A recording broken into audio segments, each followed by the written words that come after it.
Sony first entered the console space with the PlayStation, they immediately made space for themselves and their weird grey box. Since then, PlayStation has survived long enough to see Sega fall, Microsoft rise, and through ups and downs of their own, be recognised as the most popular video game system of choice around the world. But the question remains, across 3 decades of PlayStation, which games are the cream of the crop? Which titles defined Sony systems year on year? And whilst there are 31 games here to talk about, remember that it's not the top 31 PlayStation games ever. Some years were just stuffed with classics, and choosing just one was a real Sophie's choice. There's absolutely no way to please everyone.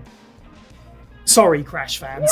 Like our Xbox list of the same style, this video will only take into account console exclusives, including timed or staggered releases, and in some early cases, games that headed exclusively to the PlayStation from the arcade. So, I'm Sai, this is What Culture, and these are the best PlayStation games every year from 1994 to 2024. 1994, Ridge Racer. With the original PlayStation launching on December 3rd, 1994 in Japan, there's really only a handful of games to pick from. The console's launch lineup was a pretty underwhelming bag, save for a couple of titles, but it's Namco's Ridge Racer that's easily the most memorable. And not just because that time Kaz Hirai went, Ridge Racer! Remember that? Of course, the PlayStation launched 2 years ahead of the Nintendo 64 and managed to get out in front of the Sega Saturn sales-wise with a more competitive price tag. Ridge Racer felt like it was dragged and dropped from the arcade into the home in a way that seemed impossible back in 1994. The minor concessions of frame rate and less background detail didn't matter when players could jump into such a fast, gratifying 3D title. But more than just being a solid port, Ridge Racer was a triumph of design and is recognised as the first game to use 3D texture mapping. It was a pretty small package, lacking any multiplayer mode and not much in the way of a difficulty curve, but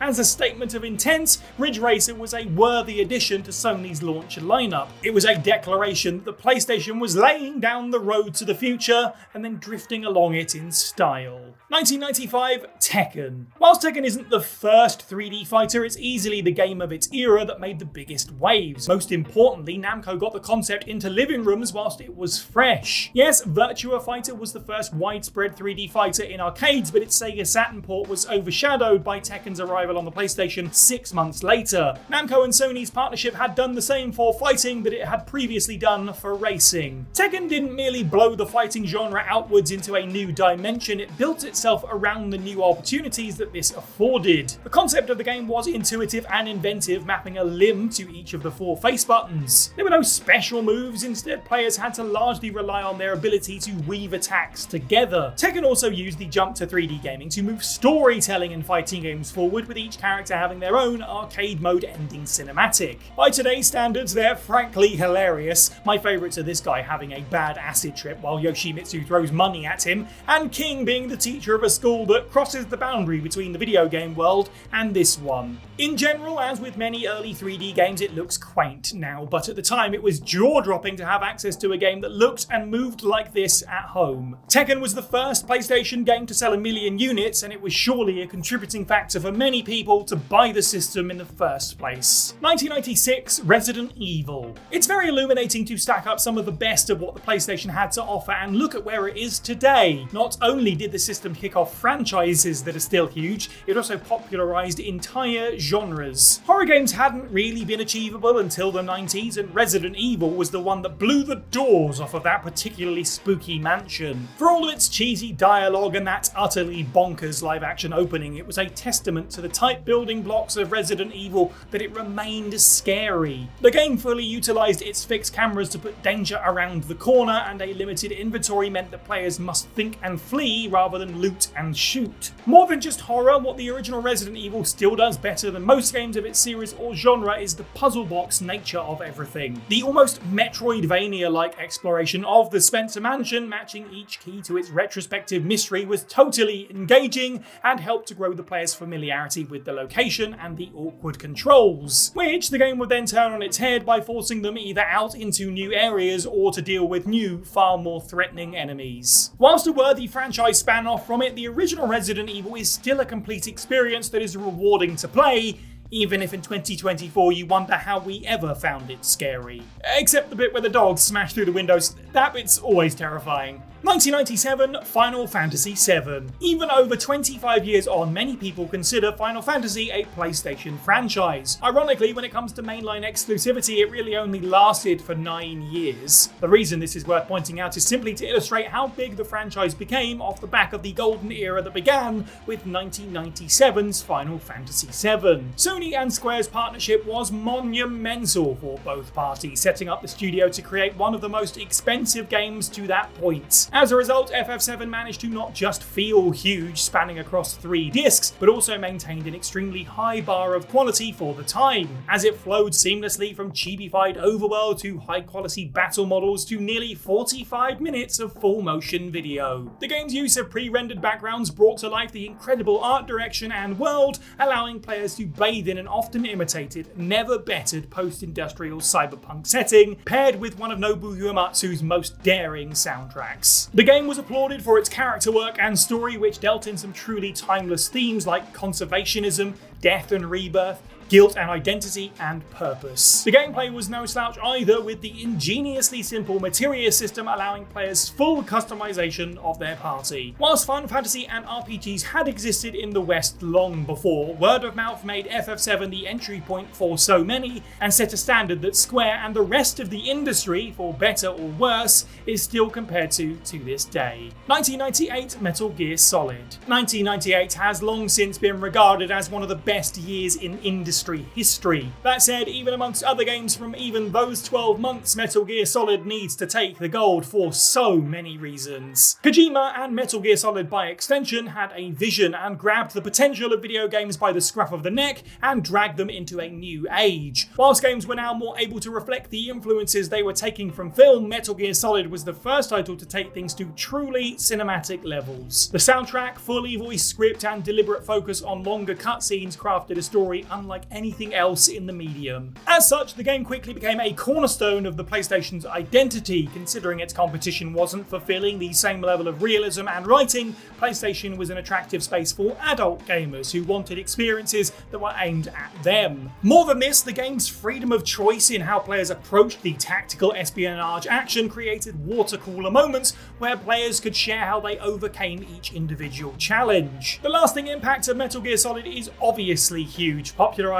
stealth in the mainstream and inspiring the likes of Splinter Cell, Hitman, and Assassin's Creed. MGS is routinely picked as the best title on the system and is still regarded as one of the most important games of all time. 1999, Spyro 2. From games directed at adults into the humble mascot platformer now, which is something Sony had droves of for a time. Where Nintendo and Sega were easily represented with Mario and Sonic, PlayStation had a strong list of candidates for star pupil. Spyro might be the more underrated pick, which is a shame because his original trilogy is incredibly fun. As the world counted down to the new millennium and hoped to God that their electronics wouldn't fry, the second game slid out and became a low-key PS1 banger. Spyro 2, Ripto's Rage, or Gateway to Glimmer in the UK, took the headstrong start of the original game and did what any great sequel does. The collectibles were more meaningful, the gameplay had greater variety, and the levels were far more interesting. And most importantly, Spyro fit into these levels better. Gem collecting was snappier, the glide and the charge were both a little slower and a lot tighter, and ergo more useful. Perhaps one of the game's biggest strengths was its story and characterization, which wasn't something the genre tended to dwell on. Most 3D platformers had opening and closing cutscenes to bookend the experience, however Spyro 2 had a healthy dose of in-engine cutscenes and conversational dialogue with NPCs. They were charming, full of cartoon hijinks and pretty effective character writing, which helped to round out the world and contributed to the game's Saturday morning TV tone. Spyro 2 is a forgotten example of fulfilling the promise of its predecessor, and it was one of the best platformers on the original PlayStation. 2000, Tony Hawk's Pro Skater 2. It's the new millennium, the era of invincible cell phones, wallet chains, and kids having strange desires to eat fruit-scented gel pens because they smelt so good. It was also when things were at an all-time high for the extreme. For example, the two best-selling PlayStation games in the year 2000 were Tony Hawk's Pro Skater and Tony Hawk's Pro Skater 2. Sure, Pro Skater 2 came very quickly after the first, but it successfully delivered on the excitement generated by its predecessor with a wealth of new content. There were new multiplayer modes, far more skaters to play as, and loads of secret areas to discover in the game's roster of memorable maps. It also might seem minor, but Pro Skater 2 was the first game to feature a surprising unlockable character in the form of Spider-Man, which would set a precedent for future games that became as much of a talking point as anything else. The real difference maker was the Creator Skater and Creator Park modes. Allowing gamers to contribute to the sandbox and then take themselves into those creations really took advantage of the medium's ability to make players feel like they were part of something, illuminating a path for many sports and non-sports games to come. And in fact, in the same way that Doom's mods had done in the 90s, Tony Hawk's Pro Skater probably inspired gamers to want to be developers. Your mileage may vary on which game in the series is the outright best, but the second Tony Hawk's came at the extreme sports fever pitch. 2001 Grand Theft Auto 3. And with our first PlayStation 2 title, we have the franchise that perhaps best defines the console, heck, it probably best defines the era. The unexpected leap of the GTA series from top-down action games into a sprawling 3D open city was unprecedented. For all of what one might have to say about the groups and people who opposed GTA, the outcry proved that gaming as a medium needed to be taken seriously. Rockstar's latest magnum opus was a huge jump in realism, and it wasn't just the graphics, it was how grounded everything felt. GTA 3 was like a contemporary gangster movie featuring recognisable Hollywood actors. And yet, at the same time, it was a totally insane playground of escapism, allowing players to explore a fictional take on New York in various vehicles, wielding numerous weapons, and causing mayhem. Since the formula has been reiterated constantly in the last 20 years, both by Rockstar and a ton of IPs trying to catch the slipstream, you would think that GTA 3 would be very bare bones by today's standards. However, the fact that it's still fun proves that it's the perfect scratch for a particular kind of itch. Both PS2 Grand Theft Auto sequels added character and depth in their own ways, sharpening GTA's points to make it one of the biggest video game franchises in the world. All of this to say, it would have been very easy to have Vice City and San Andreas come out on top of their respective years later in this video. However, for the sake of variety, let's just take this moment to acknowledge how great they are, and then just agree to talk up some other classics instead. Cool? Cool. The fact of the matter remains, Grand Theft Auto 3 changed the entire landscape of gaming in a way that very few games ever do. 2002, Ratchet and Clank.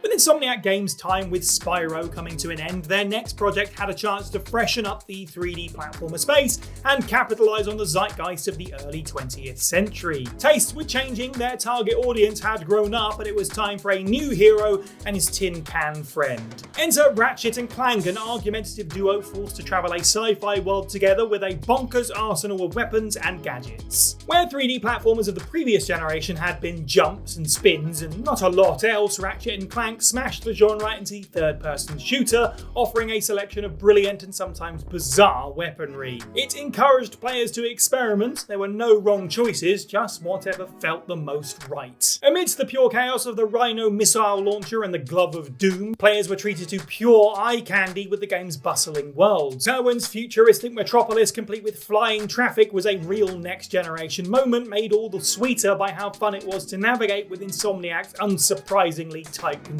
scheme. And with more worlds to see, secrets to find, and weapons to wield, Ratchet and Clank brought the 3D platformer into the new millennium in a hail of thruster packs, rocket launchers, and 2000s sarcasm. 2003, Silent Hill 3. Silent Hill 3's inclusion is proof positive that not every game needs to be a revolution, and truly there's absolutely nothing wrong with it if you enjoy what the previous game provided. Unfortunately for Konami, the early 2000s were a transformative period in gaming, and tastes were changing. Survival horror's slower pace and often finicky controls were being left in the dust of the popularity of contemporary action games. As such, Silent Hill 3 is often forgotten amongst a genre that was losing losing ground. However, it deserves its flowers for everything it does right, which is everything. In the same way that Silent Hill 2 was stacked with metaphors and representations of the protagonist's psyche, Team Silent did so again with Silent Hill 3. With the series' first female playable character, this opened up a new world of anxieties that could be distorted through Silent Hill's lens. Pregnancy, objectification, and the potential for assault. Heather Mason's journey to claim her own identity was on the surface a follow-up to the story of the original game, but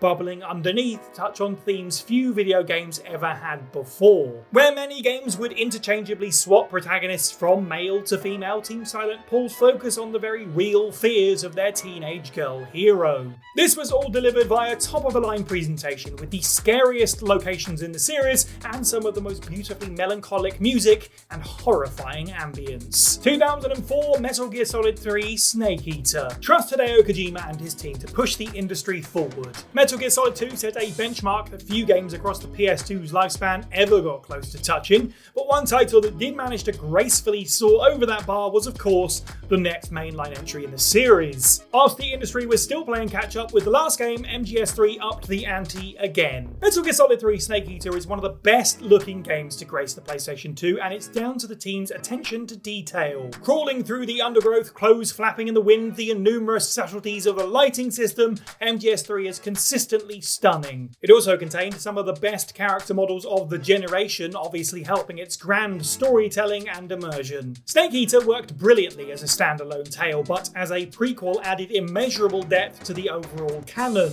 The performances were the stuff of legend, with a cast of characters as memorable or more so than the original MGS. Taking the series back into the past and out into the jungle made for some big changes that the team absolutely rose to. With no radar, Snake's approach to sneaking required more precision, asking players to carefully choose the best camouflage. Players more than ever needed to scavenge what they could, including wildlife for food and stamina, as well as healing specific injuries. There was a greater choice of camera control, deeper close-quarter combat mechanics, and enough minor gameplay touches to fill 3 other games. It was and remains to be a mind-boggling feat that such a lengthy, content-rich product could also be one of the biggest graphical powerhouses of the system. 2005 Shadow of the Colossus. Shadow of the Colossus did many things worth talking about, but first and foremost it brought the "Are video games art?" discussion to a screeching halt. At this point it was undeniable that Team Ico's open world adventure game delivered artistry on every level. Its audio, sense of scale, atmosphere and gameplay all tied together to craft a gut punch of a game. What's remarkable about Shadow of the Colossus was how anti-trend it was, yet still managed to catch mainstream attention. Where other titles bragged about their lengthy script, Colossus had almost no dialogue. Other games were competing for the busiest open world, but Colossus was empty to the point of generating an uncomfortable atmosphere. It helped, of course, that what inhabitants it did have was so impressively rendered that it basically compelled players to stop and gawk from a distance. What? Perhaps most importantly, other games rewarded you for kills, but Colossus's big twist was turning the player's willingness to blindly follow directions on them and using it to shame them for their violence. Shadow of the Colossus both trusted the player's intuition and subverted it by game's end. Team Ico's masterpiece earned multiple Game of the Year awards and plaudits for every facet of the total package. Whilst many games have aped its mechanic of climbing gigantic creatures, perhaps the best thing one can say about Shadow of the Colossus is that it still remains in a field of one. Even over 15 years later, other developers haven't even tried to swing for the king for fear of missing. 2006 Kingdom Hearts 2. Launching alongside Final Fantasy XII and Persona 3, 2006 ought to be remembered as a great year for RPGs. However, Kingdom Hearts 2 takes the gold because it proved that lightning could indeed strike twice. After all, the combination of Disney and Final Fantasy could have so easily been a cash grab. Instead, Kingdom Hearts 2 is the moment the series goes the opposite way completely. The game is denser, the combat customization is broader, and this is the moment that the plotline becomes less aligned and more of a spirograph. It's something about hearts and doors and nobodies and Organization 13, and there's a bit where everybody thinks that Goofy's dead and it's all very dramatic. And yet, as ludicrous as it all was, it was so easy to be swept up in it because it was so undeniable how great each individual part was. The presentation was of course top-notch, with incredible music and voice performances pulling you along for the ride through a fantastic choice of Disney worlds, which was paced in a way that few overstayed their welcome. Perhaps most importantly, Square had really tightened the controls. Exploration was far less finicky, combat was so much more satisfying, and the dreadful gummy ship stages from the first game were finally enjoyable. Kingdom Hearts 2 was the maturation of the original in every way, turning gaming's strangest crossover event into a franchise in its own right. To this day, KH2 sits as the peak of the series and stands as a testament to crafting something worthy of the sum of the parts provided. We're nearly through 2 generations, only 3 more to go. I'm dying. 2007, God of War 2. The PS2 itself was the ultimate sequel to a great console in the original PlayStation, and coincidentally, it was home to a lot of great sequels, many of which we've already discussed. However, it seems appropriate to end this era with one last such game. God of War 2 followed on from the success of the 2005 Santa Monica Studios original by fulfilling its promise. Combat flowed better and was more versatile when there was far more enemy variety for Kratos to cleave through, platforming was tighter and more diverse, and the quick-time events were more forgiving, allowing players to actually enjoy the cutscenes rather than anxiously sit waiting for button prompts to come out of nowhere. But one of God of War 2's greatest strengths lies outside of just how good it feels to play, and that's with its pacing. It had less ill-desired choke points compared to the first game, but equally it knew when to pull back and let players breathe. In a game largely focused on intense combat, this was an impressive skill, and gave room to establish scenes, show the sense of scale, and put the artistry of the presentation on full display. And God of War 2 was nothing if not a tour de force of awesome spectacle, with plenty of location variety, stunning boss fights, and a well put together story of vengeance and fate. It was a delicious cap on many a player's time with the PlayStation 2 that showed the best it had to offer as the console's time came to a close. 2008, Metal Gear Solid 4, Guns of the Patriots. At this point, it's just easier to cut to the chase and ask the question, it's a new Metal Gear Solid, so how did this one revolutionize the industry? Well, I'll tell you. 1. Metal Gear Solid 4 pushed the series' gameplay forward. The automatic camo system where Snake could blend into whatever background the player put him on was jaw-dropping at the time, and the Solid Eyes threat ring alerted Snake to potential targets without holding the player's hand. Alternatively, for those who wanted to go in all guns blazing, the game made use of its War is Everywhere theme by making ammo easy to purchase and guns fun to upgrade.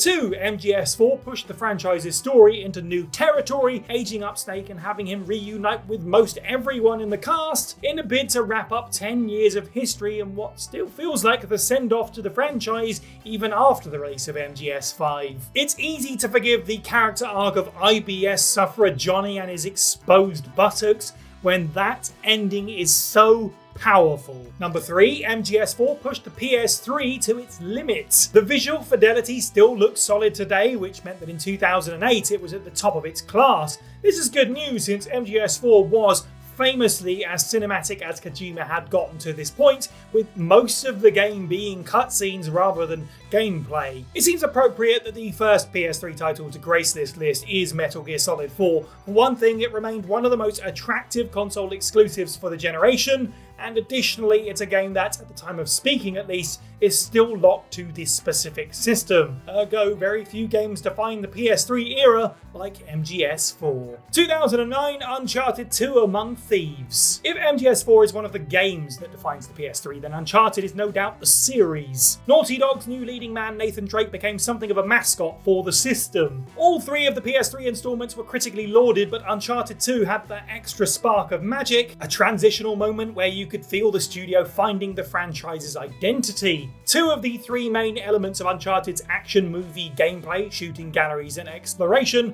rotated at the perfect pace, both with improvements over the original. Climbing now felt as fluid as it looked, whether at your own speed or as the world fell down around you, and the locational variety kept exploration interesting. There was a tremendous flow and pacing to the experience, punctuated by its biggest moments. And these were the final piece of the puzzle, the the action set pieces are where Uncharted 2 really changed the game. Spectacles were not only visually stunning, but since the player largely retained control, summoned a remarkable sense of danger and immediacy. Climbing across a moving train and fighting enemies atop a convoy of jeeps felt like the next generation had arrived and set a precedent for the series to go bigger every time. Not only was Among Thieves the standout of Drake's adventures on the PS3, it was one of the best single-player campaigns of the generation. 2010 Metal Gear Solid Peace Walker. The PSP is a really interesting bit of kit in PlayStation's history. Arguably, it didn't leave quite the level of impact that Sony seemed to be looking for, but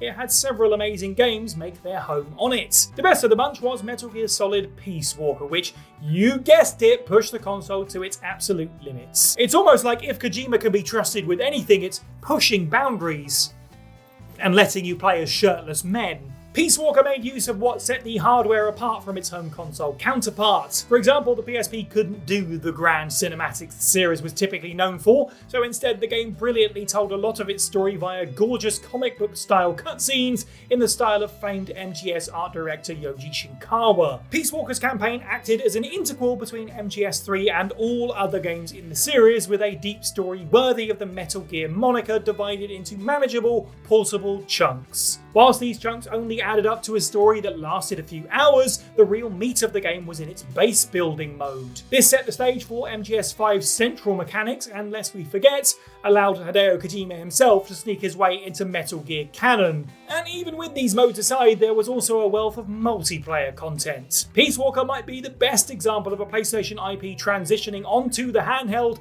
as everything looked and felt right and offered a worthy contribution to the franchise. 2011 Little Big Planet 2. Little Big Planet, Sony and Media Molecule's Mario Maker before Mario Maker, is a moment that feels both like yesterday and somehow also something lost to the sands of time. What was so wonderful about Little Big Planet on launch was the feeling that the developers were pretty much giving PlayStation fans the keys to the game and saying, "You drive," and had as little an idea what would happen as anyone. Watching it evolve with people's creativity, inspiring each other, leading to official crossover DLC drops and community picks from Media Molecule was incredibly exciting. And Little Big Planet 2 therefore launched with all that the developers had learned from the fans in mind and ripped the lid off of things. Major improvements included functions to score your levels yourself rather than select pre-made music, the ability to develop NPCs, and most importantly, the controller-nator. This device made LBP way more than a platform game, as players could write rules for all kinds of objects, essentially turning it into a full-blown engine in itself. Low-key best of all was that all the original levels from Little Big Planet were backwards compatible with Little Big Planet 2. Remember backwards compatibility? Little Big Planet 2 didn't shy away from trusting players' desire and ability to learn and apply that knowledge. And if you weren't much of a creator, you were buying into an ecosystem that supplied endless awesome levels crafted by people who were. 2012 Persona 4 Golden. Going by Metacritic scores, Persona 4 Golden is tied as one of the best games of 2012 alongside Mass Effect 3. Only one of those games was not just a PlayStation exclusive, but released for the ill-fated PS Vita. So the next time someone says that the system didn't have any games, you let them know that it had one of the highest rated titles of 2012. It just didn't really have much else. Persona 4's murder mystery story was strong, but the real star was building relationships. Its stellar localization was brought to life by a star-studded voice cast, most of which have gone on to be the big names in the industry today, who were able to make the most of each moment, be it cozy, funny, or just downright tragic. And if the social links weren't charming enough in their own right, they also affected taking your team into battle. Your allies gained new abilities as they progressed through their own side stories, making for much more engaging and connected systems. The golden re-release of Persona 4 was naturally the definitive edition with more of everything: dungeons, social links, personas, and an extended epilogue. Freeing the game from its late-stage PS2 release was a kind gesture, but bringing it to the PS Vita didn't really help the sales numbers. Thankfully, the modern multi-format port means that it's easier than ever to enjoy the best game on the Vita and the best PlayStation release of 2012.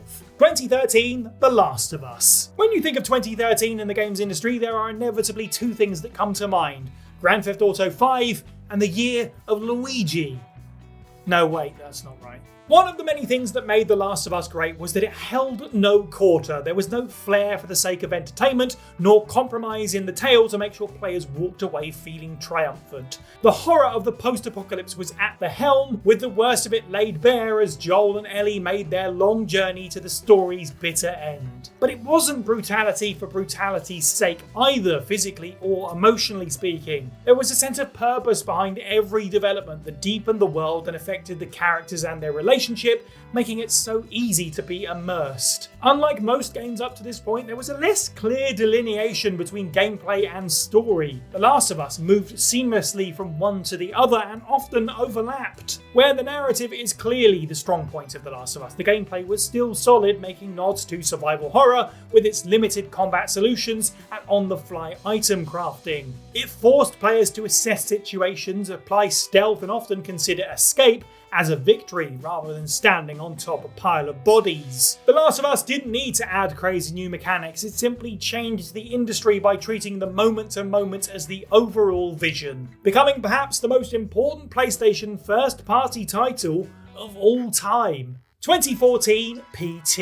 It was a worrying sign following the PS3 era that the PlayStation 4's first couple of years were middling at best when it came to exclusives. In 2014, Drive Club missed the mark for most people, but at least infamous Second Son and littlebigplanet 3 were both decent. One release that can definitely be attributed to selling PlayStation 4 units, even if it was second-hand ones that still had the game on after it was removed from the store, was PT. The once and never Silent Hill project leaned a brand new way into the series' psychological horror. With only a simple repeating corridor to explore, players were constantly dangled over the edge of the next big scare, forced to push themselves through the door and search again for what might have changed. The incredible lack of enemies somehow didn't negate the desire to defend yourself from what lurked around each consecutive loop. It was impossible to pull yourself away, and yet PT's atmosphere was so dreadfully thick you daren't look directly at it. Who knows what Silent Hills would have been before its unceremonious cancellation and the demo's subsequent removal from the PlayStation Store, but PT was one of the biggest stories in gaming in 2014 with every development. Despite only being a teaser, it captured the imagination of thousands, altering the trajectory of horror gaming for the next decade, with both indie and major studios taking influence from that snuffed out spark of genius that Kojima, Del Toro and their team had crafted.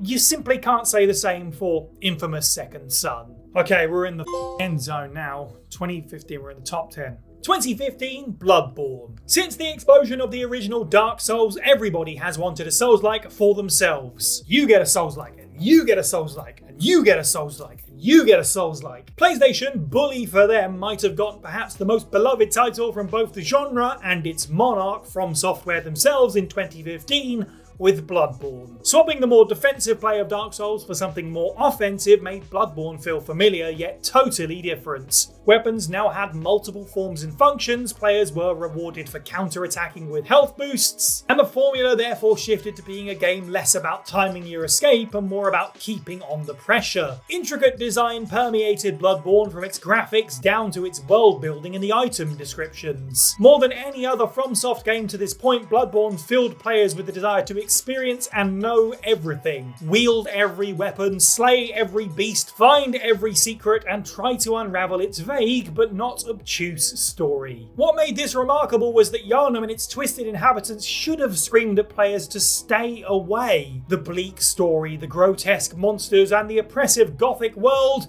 and yet not only is Bloodborne beloved, people have been asking for more of it ever since release. No matter what From Software continue to develop, nothing will compare to Bloodborne's suffocating level of atmosphere. Bloodborne created a world more complete in one entry than most games strive for in an entire franchise. 2016, Uncharted 4: A Thief's End.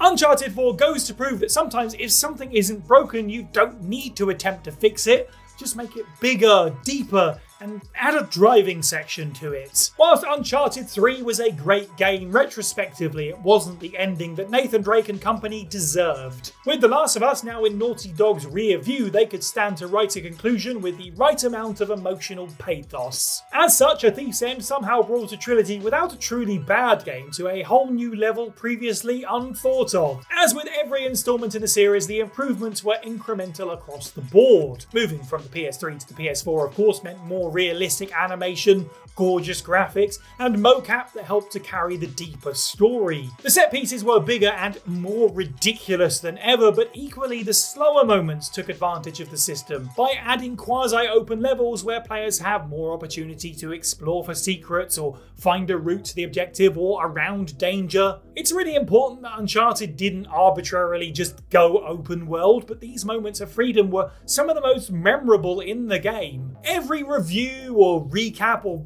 really any video on Uncharted has compared it to an action movie.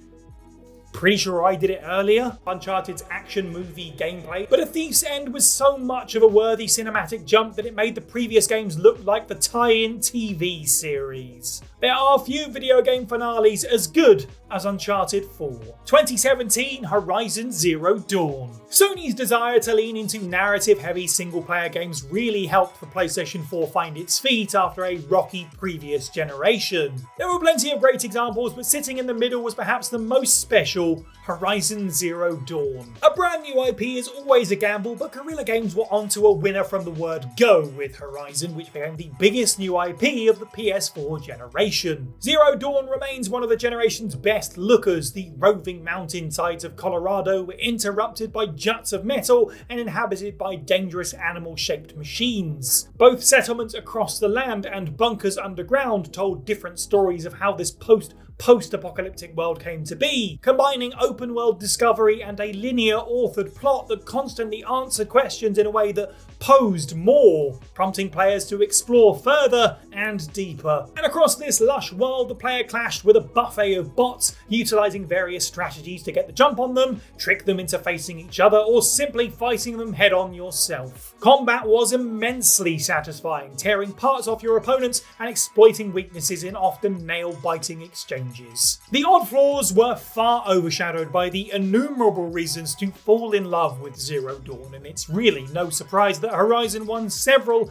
end-of-year awards and found its place within Sony's most prized possessions. 2018 God of War. It's a fair criticism that Sony hasn't done nearly enough in the last 30 years to celebrate the incredible catalogue of games and characters in their history. This is one of the many reasons God of War pips Spider-Man to the post out of the two truly stunning PlayStation exclusives in 2018. Another is that Santa Monica Studios were given the unenviable task of pushing everything forward and delivering with gusto. The 2018 reset introduced a Kratos changed by time and experience, now located in the realm of Norse mythology, all controlled in a weightier and more precise gameplay loop. And yet, with true finesse, retained what made the prior games so engaging. The gorgeous rendering of the world was brought to life by both its impressive sense of scale and fluid exploration, as the game disguised the line between open world and linear adventure perfectly. The combat was satisfying, even more so with the degree of control the player had over Kratos' skill set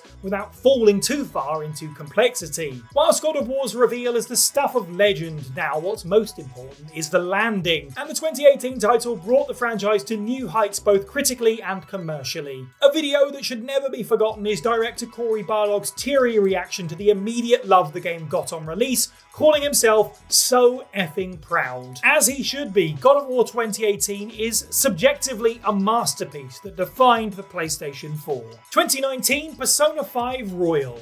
With Persona 5 releasing to critical and commercial acclaim across 2016 and 2017, its inevitable re-release was one that could be met with suspicion. After all, Persona 5 had been, both in terms of the size of the game and its reaction, huge. P5 had brought the franchise a new level of mainstream attention in the West, and its 100+ hour campaign was universally praised. And yet, Persona 5 Royal, with a new dungeon, multiple new major characters, and a whole new ending, became the definitive version of the experience, and in many ways, the genre at the time. Persona 5 Royal represented a more complete experience, perfect for newcomers and rewarding for returning Phantom Thieves on every level. Bosses were reworked, dungeons had more content and traversal options, and the roguelike Momentous was fully fleshed out. It finally had more than one, count it, one piece of looping music. Thank goodness. There was also far more to do with your teammates in your free time, and the way that this then folded back into the combat was more rewarding than ever. Allies that you've gotten to know would support you better in battle, able to tag in, snap you out of status ailments, and perform impressive combo moves. In an era where classic genre giants were losing their identity and becoming part of a very non-specific action RPG moniker, Persona 5's boldness to commit to turn-based battles, monster collecting, and deeper character interactions rewarded JRPG fans for their patience. Persona 5 seemed to sharpen the series' strength to a point, and Royal showed that there can always be more of a good thing. 2020 Ghost of Tsushima. Whilst 2020 was a pretty terrible year for just about everyone, it was at least a decent year for video games. PlayStation had a big three of exclusives: the long-awaited Final Fantasy VII Remake, the apparently controversial masterpiece that was The Last of Us Part 2, and a wonderful little adventure from Sucker Punch by the name of Ghost of Tsushima. Considering the state of the world in 2020, this might well have been the most important title of the three, and just for clarity, my Twitter followers tended to agree, and what are you going to do? Argue with people on the internet? Unthinkable! More than just a cool concept which paid respectful homage to samurai motion pictures, Ghost of Tsushima dared to be more than just a historical Japanese open world. Whilst the stealth might have been unfortunately lacking, Ghost of Tsushima's head-on combat was a brilliant display of building outwards from a simple system. Sword fighting variety came in the form of stances, with each one exciting to get to grips with, and the choice of stream of constant new abilities over a tired level up system was a breath of fresh air. This was also true of the game's minimal HUD, as the player chases the wind across the gorgeous island of Tsushima, taking part in some truly engaging side content alongside the main campaign that not only helped to teach players about Tsushima's history and people, but also its geography. As previously noted, the PS4 is a system that will be remembered for its deep single-player experiences, ergo Ghost of Tsushima's thorough level of immersion was the perfect game to lose oneself in to see off the end of the generation, and a horrible year. 2021, Ratchet and Clank Rift Apart. Remake aside, Ratchet and Clank missed 8 years and a whole console generation between Into the Nexus and Rift Apart, and in that time, mascot platformers were few and far between. So it was incredibly gratifying to see the PS5 debut of the duo land in both the franchise's best sellers and its best scorers. Most wonderfully, it was and may still remain the best advertisement of the PlayStation 5's power, with Dimensions being the main gimmick. Having an adventure game that can instantly and seamlessly jump from one world to another was mind-blowing. Not to mention the lighting, the colour palette, and the particle effects that fly in every direction during combat with absolutely no drop in visual fidelity. The comparisons to the 2002 game were clear. Once again, Insomniac put together a stunning, diverse, detail-heavy game that pulled players along in the name of fun. But lest we forget that Insomniac games are much more than visual delights, Ratchet and Clank had that Moorish feeling that the studio routinely crafts. Whilst technically more linear than other games in the series, Rift Apart still gives players plenty of choice, weapons, upgrades, and so on, and then pulls them by the lombax ears into a riotous adventure. In a time where video games strive to be cutting edge, they sometimes lose sight of the fun, and Ratchet and Clank Rift Apart oozes joy from every dimension-hopping pore. 2022 God of War Ragnarok. It's easy to criticise Sony for their recent spate of iterative sequels, but it truly was hard to pick many genuine faults with God of War Ragnarok. It might have taken its time to get into the best of what the experience had to offer, but when it got there, Ragnarok delivered on a storytelling and thematic level in a way that even exceeded its 2018 forebearer. The relationship between Kratos and his son Atreus was fully brought to bear in gameplay. Combat was more improved in small ways across the board to produce an overall more satisfying experience. The blurred line of open world and authored campaign was walked tightly again, but allowed players to truly get lost in the Norse realm. Whilst the main campaign was stuffed with locational and enemy variety to keep things fresh, its fulfilling side content was similarly worthwhile. God of War Ragnarok was a game of real wow moments, made possible by the powerhouse that was the PlayStation 5 and brought to life by some stunning character performances. Christopher Judge's thunderous performance as Kratos was a particular achievement and won one of the game's 6 BAFTAs from its record-setting 13 nominations. Of course, building from 2018's God of War, which was such a tight package, means that there were arguments to be made that Ragnarok suffered some pacing issues and perhaps added just a few too many ingredients to the stew. Whilst the jury is still out on which game is superior, it's fair to say that Santa Monica at least made a companion piece in Ragnarok that was worthy of Kratos' blades. 2023 Final Fantasy XVI. One of the hardest choices to make on this list, if for no other reason than the fear I will be whipped up to the ceiling by angry Spider-Man fans. But what made Final Fantasy XVI such a delight was that it was both a return to form for a franchise that had fallen from its throne and something entirely unexpected. Best of all, it stood confident in a way the series hadn't for a long time. This was immediately obvious from the game's story and world building. Unlike most other mainline FF titles from the last decade, Final Fantasy XVI is designed to feel like a complete experience. The game was measured in its pace but thorough in its execution. Like God of War Ragnarok the year prior, Final Fantasy XVI tied its thematics across the entire experience. Whether it was facing down the cruel ruling class in screen-filling boss fights or delivering hot meals to the impoverished, the game was all about working towards a better world for others on macro and micro levels. As such, having Clyde Rosfield as the singular playable character, which seemed alien to longtime FF fans at a glance,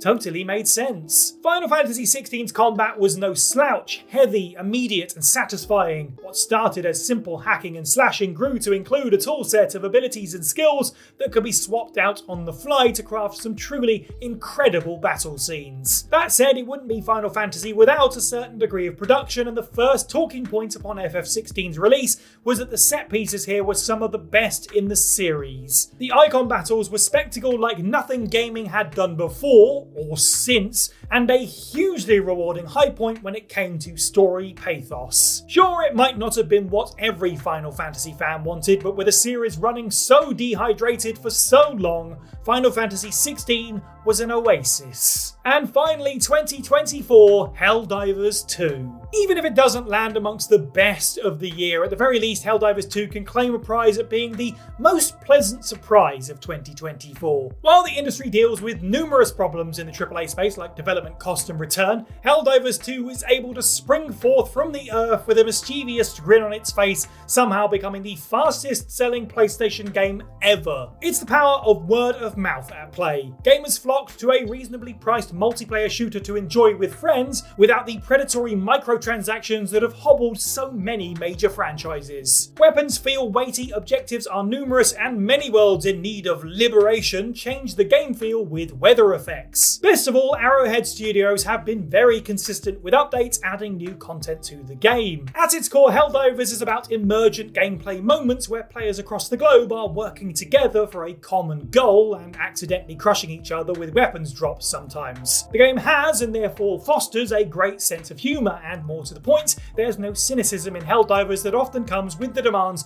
of the larger studios. We're all here just to have fun. Very few video games bring that feeling to the forefront, asking players to collaborate for a greater goal, even if that goal is somewhat ironic in its tone. Helldivers 2, if nothing else, will hopefully be remembered as a great coming together of gamers to celebrate and enjoy a game that is all about player satisfaction more than it is about filling the pockets of the studio heads.